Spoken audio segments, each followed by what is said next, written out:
An APC chieftain and senator is still coming out to defend the reckless removal of fuel subsidy, despite the fact that since President Tinubu's reckless removal of fuel subsidy has plunged the nation into a mess, a comatose state where our economic activity is dwindling, and in a state where hunger has become a household event in many households across the nation. An APC chieftain and senator is still coming out to defend the reckless removal of fuel subsidy. See what the World Bank report said about the NNPC here. It said it's fundamentally opaque, evasive, and deceptive, resulting in federal government and subnationals being routinely shortchanged in crude oil revenues for decades. Senator, you are aware, Senator, that they promised us that refineries were going to be ready. Refineries, the dates keep changing every other month. Why are Nigerians being taken for granted, Senator? I am not here to... It's unfair to Nigerians. I'm not here to defend NNPC. Neither am here as a spokesman of NNPC of the or the government. But I can tell you I'm part of this government. And I will tell you that what you are saying or what you are reading cannot be justified.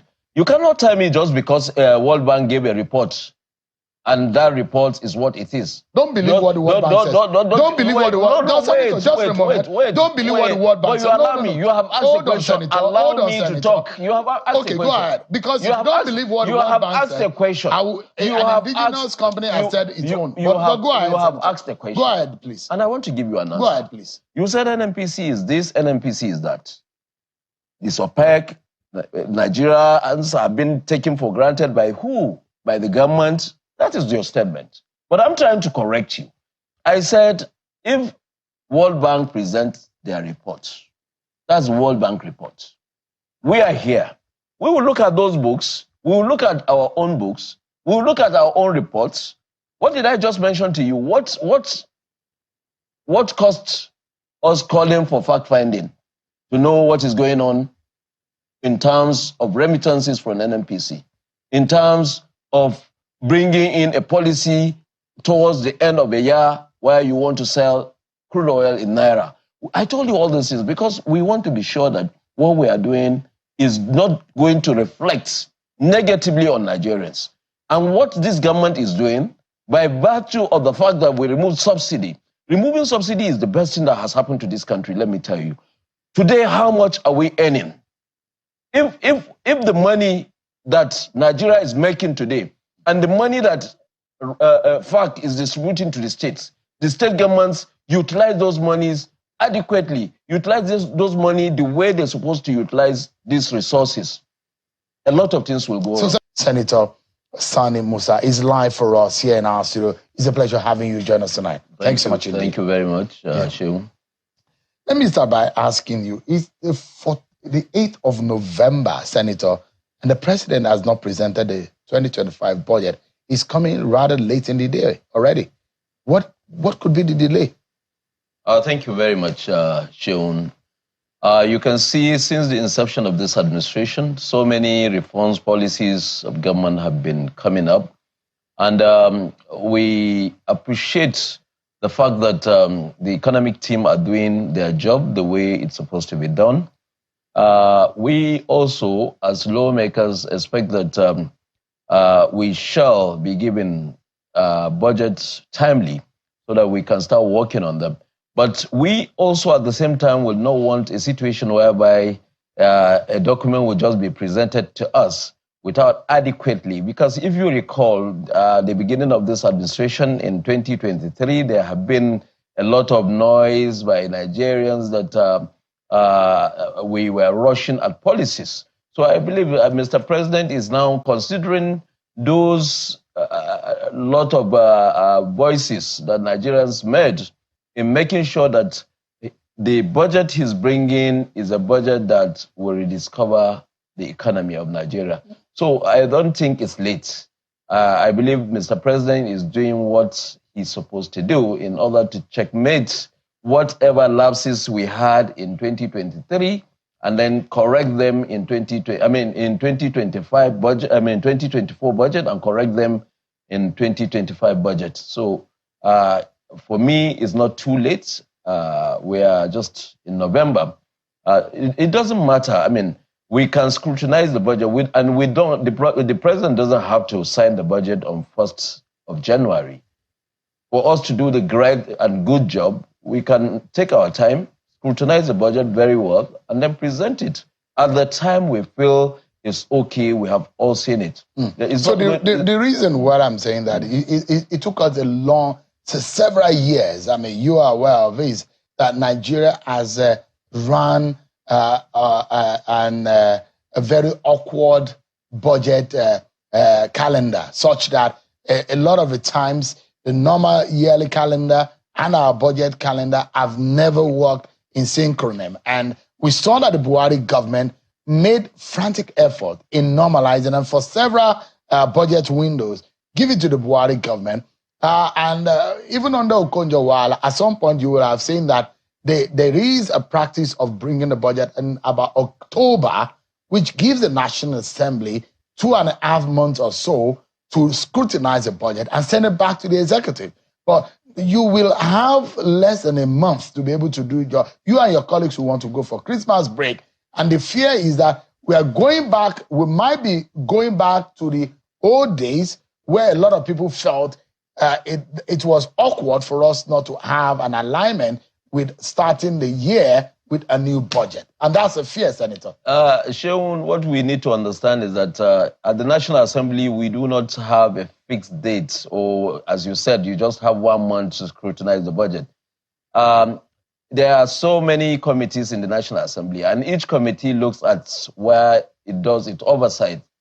So the committee at its own, at the level of committees, they will look at these proposals, because whatever the president is bringing to the National Assembly is a proposal. They will look at this proposal, budget proposal, and scrutinize it. I mean, you see, we like the Finance Committee, we are over 58 members, and I can, as a matter of diligence, decide that, look, we divide ourselves into subcommittees to look at every part of that budget that is being proposed by Federal Ministry of Finance and its agencies, and make our recommendation, make our report to the Appropriation Committee.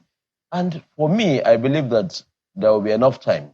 And we can do it between November and December. As I told you, it's not necessary for us as legislators to impose when we know that it's going to be difficult to say by 31st December we must pass the budget. So the reason I'm asking this question, the reason why it's critical is whether or not there is a communication already from the executive, since you are in the same political party, as the reason why the budget has not come. It has come over the years in October, but it's in November now. Has they communicated any reason why the budget hasn't come up till now? The communication is coming. Let me remind you, we have reviewed wages, we have reviewed a lot, there were a lot of policies, we have removed subsidy, we have made it possible that even the currency, the foreign exchange have you removed currency really, Senator? Of course. Are you sure? There hasn't been any spending at all under this government on subsidy. No. Are you sure? When you're talking about spending under this subsidy, under this government, I will tell you there is no spending, because that was what we had yesterday. That is the reason why we called the NNPC group chief executive to come and explain to Nigerians, or explain to the committee first, what is happening. Is there subsidy? And what from all our takes, even, from June 2023, after the pronouncement of Mr. President, the economic stability in terms of whether we spend in subsidy or not has reduced drastically. And over time, it has been removed completely. And today, we have been able to remove subsidy out of our economic. On paper? Yeah, not on paper. Let me tell you. Practically. And I'm glad that you have economic background, yes, Senator. Yeah. And it's easy to understand that when they say market forces is at play, you do know that the prices will undulate. will go up and down because if, for example, and this is a straightforward economics, when the value of what you use in buying the crude or you spend in the exchange of the refined product and it's in dollar and your own currency is going up and down. That means whenever the dollar is going up or going down, it affects the price of the commodity in which you have exchanged for. No. You should. It's a natural phenomenon, Senator. It's natural, but you should also remember that the crude oil, even if it is domestic or we are bringing it from any other place, either refined and brought into this country, crude oil is being sold at international market and it's foreign. It's dollar-based pricing. So for me, when we said we have removed subsidy and allowed the market to determine its prices, to determine it depends on willing buyer, willing seller policy. And for me, some of the issues that came up on why are we going to sell crude oil to Dangote refinery is in order to stabilize the market, in order to reduce the pressure on going for foreign exchange. If we have the commodity in Nigeria and we have somebody that will be willing to refine it based on that international price of the crude oil, we give him and he pays in Naira. And when he pays in Naira, it doesn't matter if I'm having a filling station in Kaduna and I'm going to Lagos to take fuel to bring to Kaduna. There is no anybody subsidizing anything for me. So when I get to Kaduna, I know how much it costs me to get this fuel from the refinery and how much it's to get it down to my filling station. So I will fix the price. So price is being determined by the seller. So the question, the issue you're trying to say is that the prices are not reflecting. No, the issue you are trying to say the market phenomenon. No, it is. It is not. Because if the prices were stagnant, were not reflecting the undulating nature of the FX to the Naira. And you imagine once subsidy is removed, there's no way prices will be stagnant. There is no way you can fix prices. No. The question There's is no way. Yeah. On paper, we said we have removed subsidy. Yeah. But for several months, for more than 6 months, the prices remain the same. No. Does that make sense to you, Senator? Listen. If prices remain the same, look at the possibility that midstream and downstream regulatory agency must have decided that, look, we usually charge certain things. We have to pull out from charging those things. Is that the situation, It's Senator? very possible. No, is that the situation? It's very possible. Because there are those who feel that this government is not transparent enough No. on how they have embellished and how they have cooked the books in such a way that Nigerians are not being told the truth about how they've subsidized, even when they said they've not subsidized. I do not understand what you even get to know about subsidy. I don't know if you can maybe explain to me your own understanding of the subsidy. My own understanding and what it is in reality is that government is not going to put any money in supporting the supply of ever PMS. We have done it with diesel in this country. We have done it with diesel. And people still buy diesel. So if we are doing it with PMS, what is the problem? But did you hear what NNPC said recently? That what? Not long ago. That NNPC said they were not paying. In fact, they are in debt. NNPC came out to say they are in debt. They had problems. They were in debt. They were in debt. That's what they said. Because when they faced you, what did they tell you? The subsidy regime have gone, and there is no way today NNPC will tell you that they are incurring any liability in terms of either fuel importation or distribution of fuel in Nigeria. Let me then ask you directly, Senator. What did the NNPC tell your committee about their remittances? Because there are those who have accused that company of opaqueness in the manner in which they have administered their books, which, of course, we do know that it's largely still owned by the federal government of Nigeria. You know, we as a committee, we went on the fact findings. And our fact findings is not far from some of the questions you have raised now. We looked at sales of crude oil to domestic refineries, which is local, and what are the implications to the economy. And we believe that from the explanation we've got is the best way to go. Is the best way to go because it will reduce pressure and, most of the discussion we did was centered on the fact that there was an approved MTEP, which takes care of the budget. I mean, predicated what the budget would look like. And part of that is that there will be complete removal of subsidy.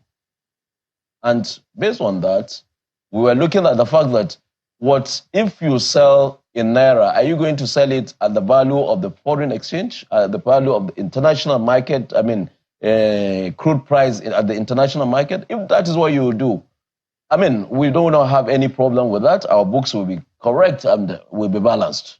We're in a situation where there will be, just as you are talking about shortfalls, either going up or down. That means if it goes up, we will have to ask questions. Who is going to take care of the differences? In a way, that means there is subsidy.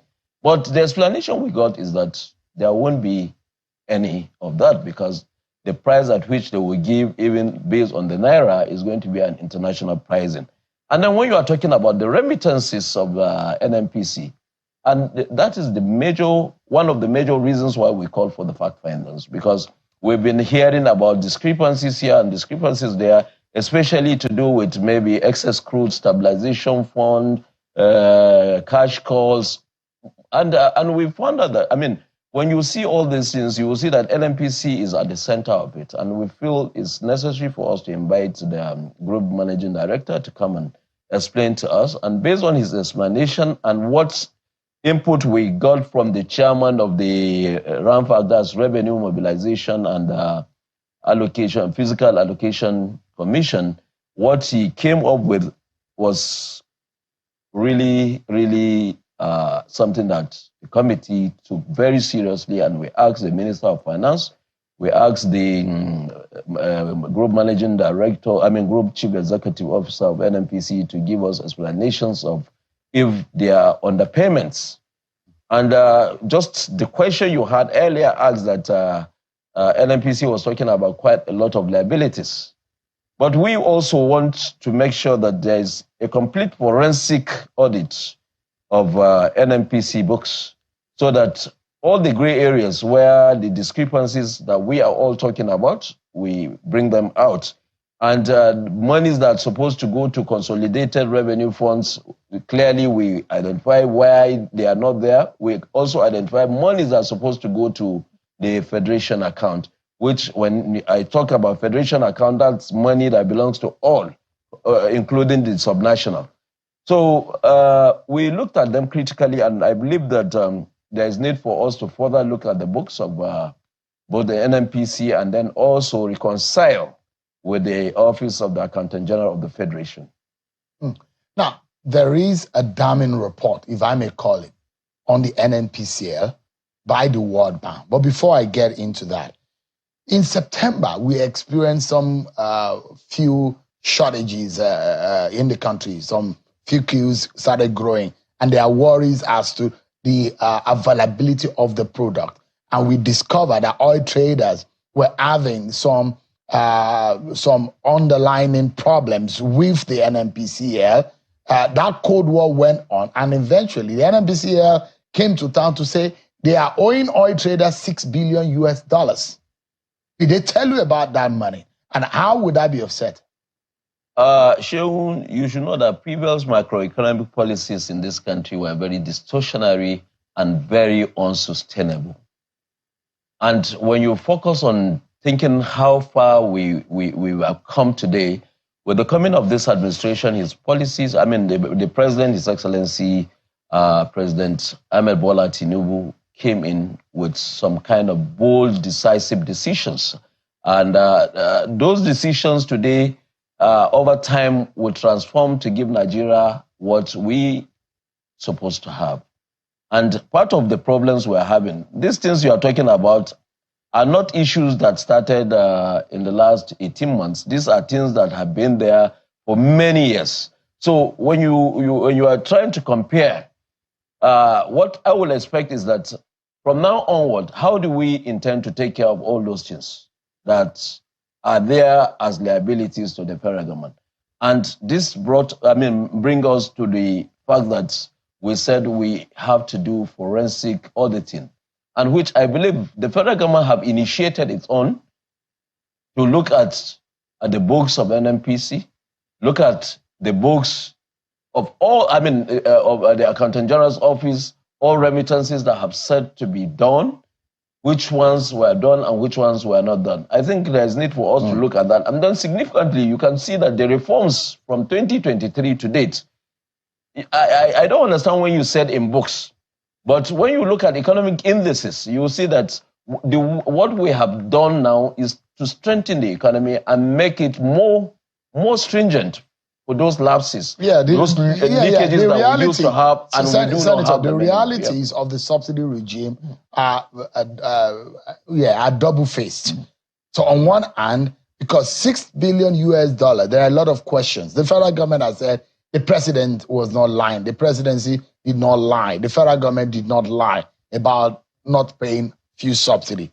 There are those economists who say, no, there are still some discrepancies about the subsidy regime. And when the $6 billion US issue came up, when the NNPCL came to town to say we were owing $6 billion, there are those who made the inferences that these were some obligations, some subsidy through the NNPCL. Senator, I don't know if those clarities were being made. I'm still telling you. Did they make those clarities, I'm still telling you that the policies we have come in with is to bring stability, macroeconomic stability in this country. And when you're talking about $6 billion, I cannot confirm. $6 billion. When you're talking about $6 billion. Just to be clear, that is not naira. No. $6 billion, I cannot confirm to you right here until when that forensic auditing. But NNPCL itself came out to say we are owing international oil traders so amount of money. Then we look at the cash costs. And this is the reason why I told you I was with NNPC and the economic team yesterday is fact-finding. And from what we have heard, we felt there is need for us to call for complete forensic auditing of those books. Do you think that? And then we will be able to determine was there $6 billion? But do you think, Senator, when you and your colleagues were sitting with them, do you feel and have a sense that there is some opaqueness in the operation of the NNPCL? Because these are the fears of some Nigerians. You see, there was, because as I told you, before the coming of the PIA, there are quite a lot of distortions in terms of even the operational activities of NNPC. By then, before now, you can hardly understand. In fact, you cannot even determine what the capex and opex of production is in this country. But today, with the kind of stringent policies that this government is coming in with, we are trying to see as much as possible that those lapses we have had in years before now are corrected.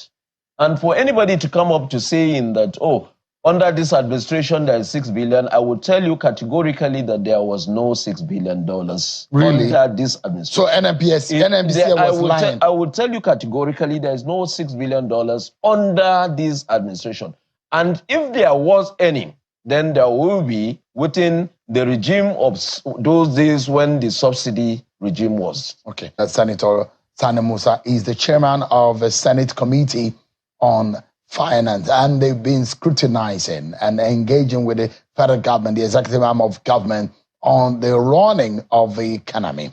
So let's get back quickly before I get into the issue of the hardship and how it could be better, and whether you and your colleagues are failing your constituent whom you are representing in doing your proper oversight on the executive. Let me ask you, I'm very sure that you are privy to the World Bank report on the NNPCL. It doesn't look good at all.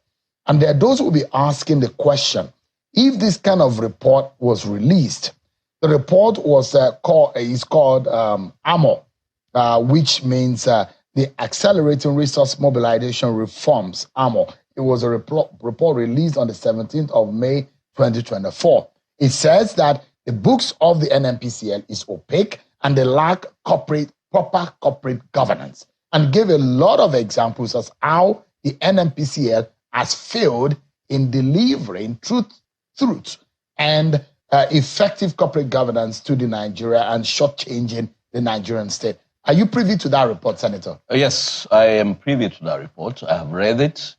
And I can tell you without any fear of contradiction that Nigeria, before the passage of the PIA, we have been operating a system that we feel was more local than what is being practiced internationally. The international best practices is what we have been able to put in to the PIA and which we passed, just like what is happening in other climes. Before the PIA, there were no any legislation, serious legislation to protect investors that are coming to invest in our oil industry. There are no any legislation to protect the host communities and the rest of it. So in short, what I'm trying to say is that now that we did the PIA and NNPC was unbundled and NNPC is supposed now to start operating as an entity, which you are a shareholder, I'm a shareholder, 230 million Nigerians or more are all shareholders of NNPC PLC, NNPC Limited. So they're supposed to start operating like an entity with the kind of corporate governance, in resemblance like the ones we have, Aramco and others.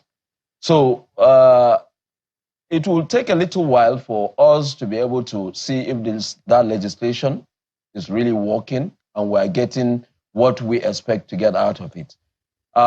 And you know, in every country, legislation, everywhere, legislation is bound to be amended, to be repealed, amended. And I believe that with the committees the National Assembly have been putting to check so many things, either in the downstream or upstreams of the petroleum industries in Nigeria, will come out with reports. And by the time we gather all those reports, we'll be able to look at the legislation itself, the PIA itself, where we feel it's necessary to make some amendments, we do them.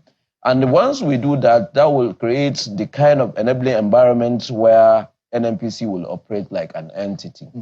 And when you are talking about the reports we have received, and I have mentioned to you earlier that government is working, the federal government have instituted through the Federal Ministry of Finance, forensic auditing. When will that happen? The books. They are already working. They are already on. How long will it take? They are already working. What is the timeline of the forensic audit? You don't give timeline on issues like this where it took so much of years of neglect. Any policy that doesn't have a timeline is a fraud.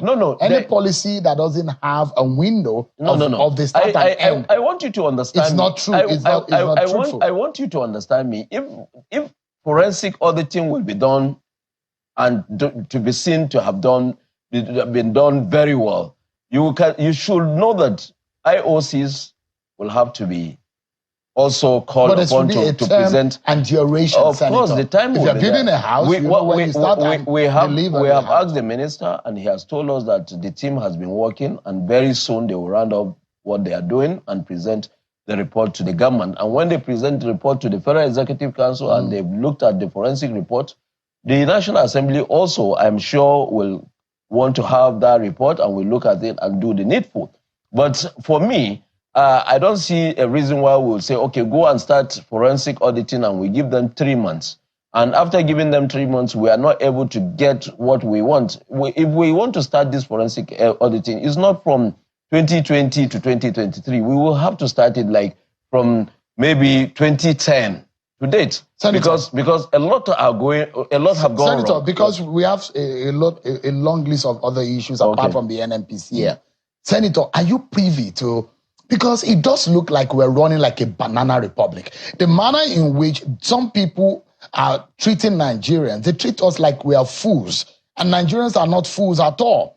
There is a report we understand was presented to NEC, headed by one of the governors, but that report was not allowed to see the light of day about the running of the NNPCL and how our crude oil have been stolen and how NNPCL's measuring system has failed.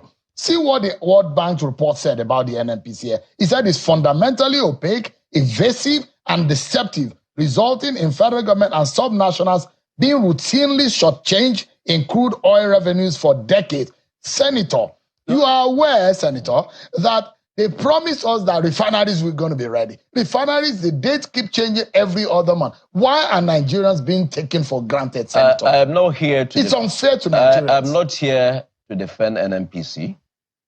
neither am here as a spokesman of NNPC of the or the government. But I can tell you I'm part of this government, and I will tell you that what you are saying or what you are reading cannot be justified.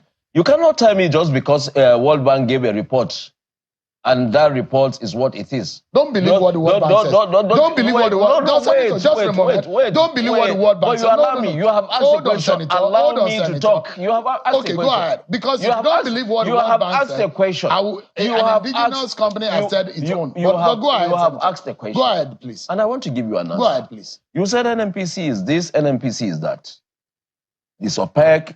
Nigerians have been taken for granted by who? By the government. That is your statement. But I'm trying to correct you. I said, if World Bank presents their report, that's World Bank report. We are here. We will look at those books. We will look at our own books. We will look at our own reports. What did I just mention to you? What cost us calling for fact-finding to know what is going on in terms of remittances from NNPC, in terms of bringing in a policy towards the end of the year where you want to sell crude oil in Naira. I told you all these things because we want to be sure that what we are doing is not going to reflect negatively on Nigerians. And what this government is doing, by virtue of the fact that we removed subsidy, removing subsidy is the best thing that has happened to this country, let me tell you. Today, how much are we earning? If the money that Nigeria is making today and the money that FARC is distributing to the state governments utilize those monies adequately, utilize those money the way they're supposed to utilize these resources, a lot of things will go on. Senator, but everything you just said, federal government, you said the government. Senator, if you listen to me carefully, my question is actually targeted at helping you and your committee to look critically into the book of the NNPC. But that's just a moment. That's what we are doing. The World Bank, doing, you don't also at the same time try to create a kind of cohesion between this has gone for far us. too long, Senator. Has gone for far too long, and Nigerians are being taken for granted. Nobody is taking Nigerians for granted. Nigerians are being taken for granted. We did not. If we took Nigerians for granted, I wouldn't have come Nigerians for fact-finding. If we took Nigerians for granted, and let me give you an example. Nigerians for granted, I wouldn't have come for fact-finding. Let me tell you why Nigerians are being taken for granted, Senator. I've told you what the World Bank has said, and it said that the books of the NNPCL is opaque, evasive, and deceptive, resulting that federal government and the state How of the can you prove being evasive? How can you prove that it's evasive? The subnationals are routinely shortchanged. What they are supposed to deposit into the federal coffers is not what NNPCL is doing. Thank you very much. But you're not allowing me to explain this to you. Just a moment. Take what World Bank report on one hand. If you say you don't believe what World Bank says, this is what NITI, Nigerian Extractive Industry Transparency Initiative, said. They said that in their report, that the NNPC did not remit $2 billion in taxes to the federal government in 2022. NNPC denied it. NNPCL cannot also, according to NITI, cannot explain how it racked up debt estimated at $7 billion in August, days after declaring a net profit of $3.3 trillion at the end of 2023. Can I make a statement? Go ahead, sir. When we called for fact-finding, we invited all these agencies you mentioned.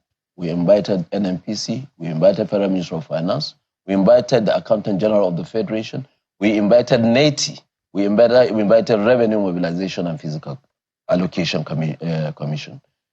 NATI did not honor our invitation.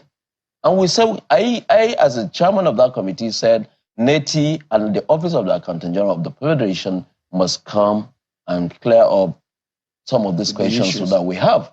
So if NATI have said that, and we called NNPC, and NNPC appeared before us, and NATI that made those allegations are not there to substantiate them, how do you think we work? We cannot work until when NATI comes to give us all those facts. Rampak, the chairman of Rampak, came, MB Shehu, he came, he was there. He told us so many things. You're talking about not giving state governments enough money. Is it not the same governors that sign an agreement and engaging consultants to look at these books? And then If that money that's supposed to be paid to the consultants are paid to the states, what does that mean? Is it not going to be more money for the states? What are we talking about? Let's not be deceiving ourselves. Let's not be deceiving ourselves.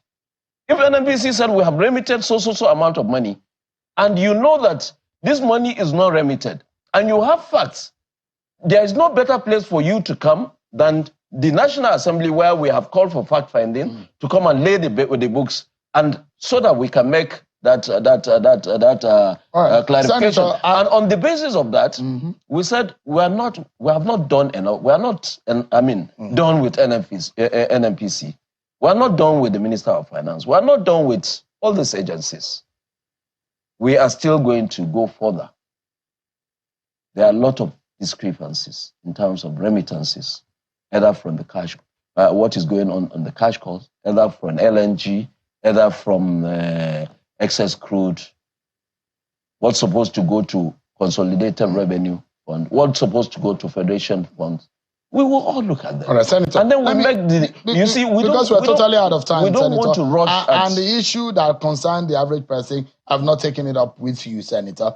And I'm just a bit upset that, in a reasonable climb, if all of these things are going on, for example, they said they were going to deliver refineries, date upon date and upon date, and no head is rolling. Nigerians have been taken for granted, and I dare say it again. But Senator, how do you tell Nigerians tonight that you as a representative and your colleagues representing the Nigerian people, that we have all of these negative indices in the economy? What were the federal government telling you? What is the executive? How are they explaining the policy that has impoverished Nigerians more, caused more hardship on Nigerians under the renewed hope agenda?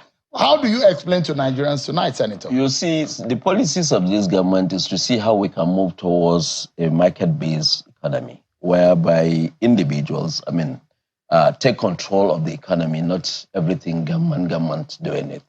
And from what I have seen, the policies that this government have come in with are policies that even the advanced economies around the world, when you look at how they operate their economies, is based on that. You go to UK, you are more or less a US citizen. Your family are in the United States. They are not even here. And you know how it's been operated there. Do you sometimes even hear what government does? Do you hear about FAC allocation every month to states? Do you hear that? You don't. And that is the kind of economy that will propel whatever industrialization this country needs. Productivity has been having problems in this country. So the policies this government is coming with are policies that I believe it's not going to be so easy for us to think overnight because we make changes, because a new administration comes in, everything will go very easy. You see, we tried to change the policies that Central Bank of Nigeria have been operating before now. You can see this government have tried to exit Ways and Means, which you should commend the government for doing that. We have exited Ways and Means. And I will tell you today that these policies that you are finding very difficult, anywhere, not only Nigeria, even the most sophisticated economy like United States or China will have to face the same thing. It's a phase. As we are going out of this phase, we are going into another. But what are the short-term impacts? And what are those remedies that the government has put in place? There is so much poverty, that's agreed. But there are also positive outcomes from what we are doing. All right, Senator, because we're totally out of time, my major concern, and I wish that we have more time, my major concern is that if you say that policies are to benefit Nigerians, they have not received, they're not seeing the benefits yet because their lives are not any better than it was last year. Their earnings are not any better than it was last year. Their purchasing power are dwindling terribly. Their hope of being able to purchase anything, their purchasing power had been dwarfed by the policies of the government. We need to close now. In 10 seconds, Senator. Where do the average Nigerian who cannot breathe tonight, how do they breathe? How do they see? Let me tell you, before the coming of this administration, what was our budget? And where does the budget goes to? Almost everything is debt servicing. Today we have been able to bring our debts ratio to GDP, Senator, very low. We're totally out of time. And no, before you go, no, we're totally out of time. We automatically. But you should allow me to. No, we automatically. But you invited me for interview, but you made all the noise. It is no longer news that the economic situation of the country is in shambles. Hence, recently the Senate summoned President Tinubu's economic team to ask them critical questions regarding the nation's economy. The NNPCL is still a part and parcel of the problem that we are facing in this country. Hence, they were also affiliated to this scrutiny.